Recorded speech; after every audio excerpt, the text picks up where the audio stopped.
અને લાંબે ગાળે તમારે માનો કે ત્યાં ખેતી કરતા હોત તો એની એ આવક તો ગુમાવવી પડી, તો કરોડો રૂપિયાનું નુકસાન, કરોડો રૂપિયાનું એક જ પોલના કારણે થયું. એનો મતલબ એ થયો 2 વર્ષથી તો કશું કરી જ નથી શક્યા. ઓ જમીન પડતર જ છે, 2 વર્ષથી પડતર છે.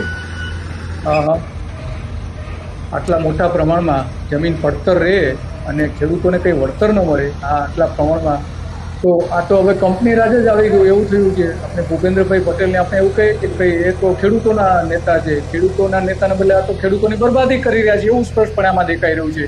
માત્ર તો અમદાવાદ જેવો જાગૃત જિલ્લો છે ત્યાં જો આવી પરિસ્થિતિ હોય તો બીજે શું હશે? તો તમે ક્યાંય રજૂઆતો કરી હતી આના સંદર્ભમાં? હા, મામલતદાર સાહેબને કરેલી છે, કલેક્ટર સાહેબને કરેલી છે રજૂઆત. અચ્છા, કલેક્ટરને પણ કરી છે. તો એમના તરફથી તમને કંઈ ખાતરી આપવામાં આવી છે કે તમને વળતર આપીશું કે શું કરીશું તે? અમને શાંતિથી સાંભળે છે પણ કંઈ થતું નથી. તો આ વૃક્ષો કાપી રહ્યા છે એ લોકો?